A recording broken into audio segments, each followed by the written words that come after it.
हैं और 2025 में 11th क्लास का वार्षिक परीक्षा देने वाले हैं, तो यह वीडियो आपके लिए काफ़ी ज़्यादा इंपॉर्टेंट होने वाला है, क्योंकि 17 मार्च को आपको कौन सा पेपर होने वाला है दोस्तों, फिजिक्स केमिस्ट्री का होने वाला है। तो इस वीडियो को अंत तक देखना, बिल्कुल ओरिजिनल प्रश्न पत्र कराऊंगा। जो प्रश्न मैं बताऊंगा आज की इस वीडियो में 100% आपके परीक्षा में देखने के लिए मिलेगा दोस्तों। तो इस वीडियो को अंत तक देखना, ना या 2024 का पेपर है और ना ही दिया 2023 का पेपर है दोस्तों, है तो है 2025 में जो पूछा गया प्रश्न है वही पूछा गया दोस्तों, यही प्रश्न है। तो इस वीडियो को अंत तक देखना, जो प्रश्न बताऊंगा आपके परीक्षा में नहीं लड़ेगा तो चैनल को अनसब्सक्राइब कर लेना। तो चलिए वीडियो को फटाफट स्टार्ट करते हैं। जो प्रश्न बताऊंगा आपके परीक्षा में 100% आएगा, यह 2024 का क्वेश्चन नहीं है दोस्तों, 2025 में पूछा हुआ असली प्रश्न है। चलिए फर्स्ट क्वेश्चन देखिए दोस्तों, कहा जा रहा है दोस्तों, देखिए बिल्कुल यही प्रश्न आपके परीक्षा में देखने के लिए मिलेगा। यहाँ पर लिखा हुआ निर्देश क्या लिखा है कि 1 से 70 तक प्रश्न दिए गए, जिसमें आपको 35 ही ऑब्जेक्टिव का उत्तर देना है, यानी कि 50% क्वेश्चन का ही आंसर देना है। चलिए फर्स्ट क्वेश्चन क्या कहा जा रहा है जो देखते हैं। कहा जा रहा है दोस्तों फर्स्ट क्वेश्चन के खोखले गोले के भी भीतर गुरुत्वीय विभव क्या होता है दोस्तों। तो खोखले गोले के अंदर जो गुरुत्वीय विभव होता है ना दोस्तों, वो समरूप रहता है, यानी कि ऑप्शन नंबर बी आप लोग को याद रखना है। देख सकते हैं बिल्कुल यही प्रश्न आपके परीक्षा में देखने के लिए मिलेगा।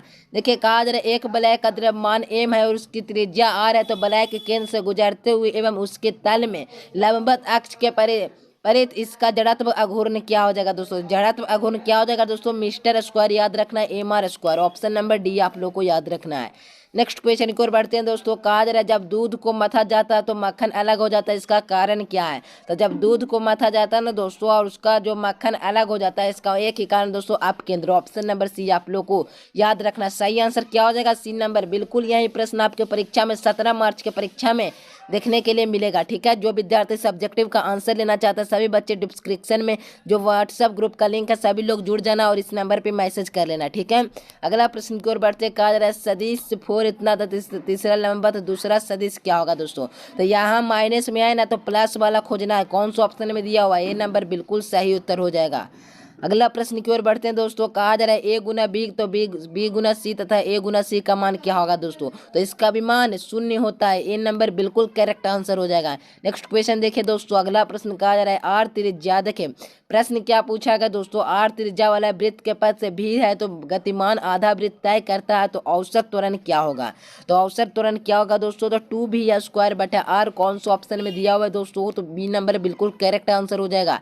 बी नंबर आप सभी विद्यार्थी को याद रखना है, यही प्रश्न आपके परीक्षा में देखने के लिए मिलेगा। अगला प्रश्न की ओर बढ़ते हैं। 7वां नंबर प्रश्न कहा जा रहा है दोस्तों, कहा जा रहा है दोस्तों जो देखिए। चलिए अगला प्रश्न की ओर बढ़ते हैं। प्रश्न है दोस्तों देखिए 8वां नया प्रश्न देखिए, सदिश सदिश ए बराबर 4 इतना तो लंबवत सदिश क्या होगा। तो प्लस वाला याद रखना, ऑप्शन नंबर ए याद रखना है।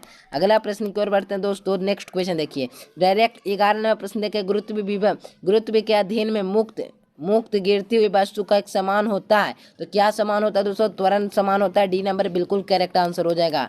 अगला प्रश्न की ओर बढ़ते हैं दोस्तों। नेक्स्ट क्वेश्चन कहा जा रहा है वेग समय ग्राफ में समय के बीच की क्षेत्रफल होता है, तो क्षेत्रफल क्या होता है दोस्तों। तो याद रखना आप सभी विद्यार्थी को 12 नंबर प्रश्न का सही होगा कौन सा ऑप्शन, तो तय की गई दूरी के बराबर। बी नंबर बिल्कुल राइट आंसर हो जाएगा। वीडियो को पूरा तो देख कर जाएंगे दोस्तों, तो 70 के 70 ऑब्जेक्टिव आप आसानी से बना लेंगे। ठीक है ना। ठीक है, अगला प्रश्न देखिए दोस्तों, किसी पिंड का समरूप बल लगाने पर कौन सी निम्नलिखित में से राशि अस्थिर रहती है। तो त्वरण है दोस्तों जो अस्थिर रहता है, बी नंबर बिल्कुल राइट आंसर हो जाएगा। अगला प्रश्न की ओर बढ़ते हैं। यदि अभिलंब अभिक्रिया दुगुना कर दिया जाए तो घर्षण गुणांक हो जाएगा, तो घर्षण गुणांक समान रहेगा दोस्तों, तो सी नंबर बिल्कुल राइट आंसर हो जाएगा। तो 14 नंबर प्रश्न का सही उत्तर सी बिल्कुल राइट आंसर हो जाएगा। अगला प्रश्न की ओर बढ़ते हैं दोस्तों। नेक्स्ट क्वेश्चन कहा जा रहा है कि 1 किलोग्राम द्रव्यमान की वस्तु गतिज ऊर्जा 1 जूल है, तो तब उसका वेग क्या हो जाएगा दोस्तों, 0.45 metre second inverse. Option number A बिल्कुल राइट आंसर हो जाएगा।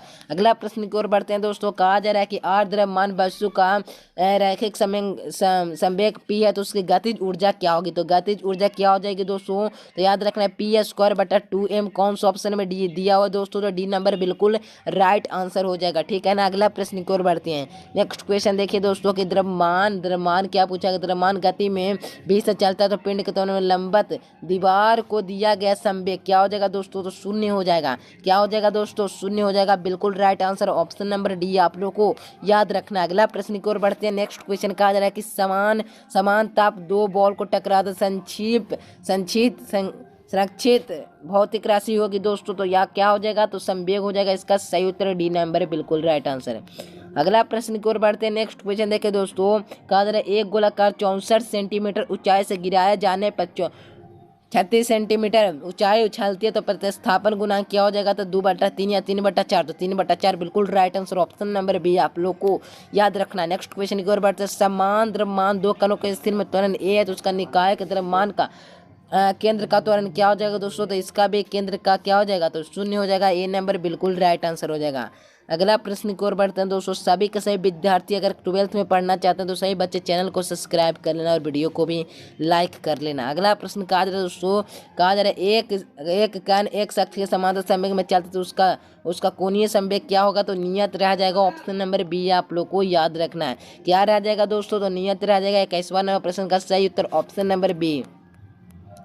अगला प्रश्न देखिए दोस्तों। नेक्स्ट क्वेश्चन कहा जा रहा है दोस्तों, जो देखेंगे प्रश्न है दोस्तों कि एक ठोस गोले का पतले में अनुपात क्या होगा, तो √5 अनुपात √3 कौन सा ऑप्शन में दिया हुआ है दोस्तों, तो देखेंगे कि डी नंबर इसका बिल्कुल सही उत्तर हो जाएगा। डी में दिया हुआ है, ठीक है, तो डी आप सभी विद्यार्थियों को याद रखना है।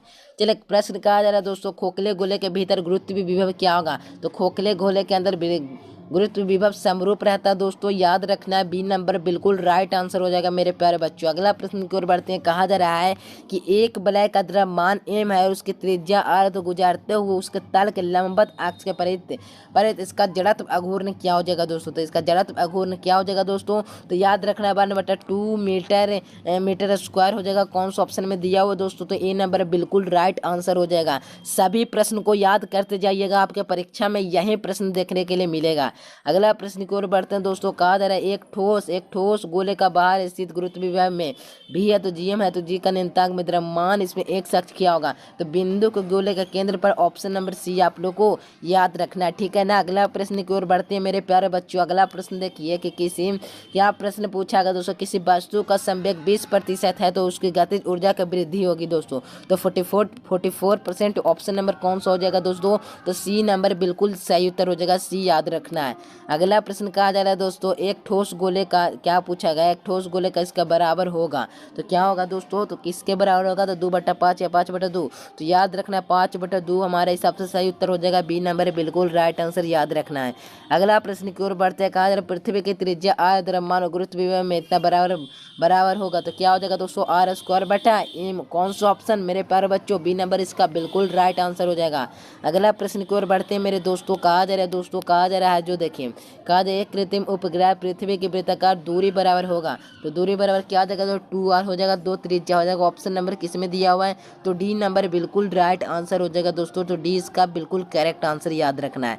अगला प्रश्न की ओर बढ़ते हैं दोस्तों। प्रश्न कहा जा रहा है दोस्तों कि पृथ्वी के किसी उपग्रह में परिभ्रमण काल बराबर होगा तो क्या होगा दोस्तों, तो याद रखना 8 दिन या 16 दिन, याद रखना 4 दिन इसका बिल्कुल राइट आंसर हो जाएगा। बी नंबर इसका करेक्ट राइट आंसर हो जाएगा। अगला प्रश्न देखिए दोस्तों, किसी पृथ्वी के अपने पश्चिम पूरा में जाता है तो विषुवत रेखा क्या हो जाएगा, तो विषुवत रेखा बहुत बढ़ जाएगा, यानी बढ़ जाएगा। ऑप्शन नंबर ए आप लोग को याद रखना। नेक्स्ट क्वेश्चन की ओर बढ़ते हैं। कहा संदृढ़ता गुणांक विमीय सूत्र क्या होता है, एम एल इनवर्स T² हो जाएगा। ऑप्शन नंबर बी आप लोग को याद रखना है। अगला प्रश्न कहा जा रहा है दोस्तों कि ताप वृद्धि प्रत्याशा गुणांक क्या होता है दोस्तों, तो बढ़ते हैं नियत रहते हैं, तो याद रखना है 2 सीम या बी कौन सा ऑप्शन हो जाएगा, तो सही बच्चे कमेंट बॉक्स में अवश्य उत्तर देना प्यारे बच्चों। अगला प्रश्न की ओर बढ़ते हैं। कहा रहा है कि असंपीड़ित द्रव का गुणांक बराबर क्या हो जाएगा दोस्तों, तो अनंत हो जाएगा। ऑप्शन नंबर ए आप लोग को याद रखना है।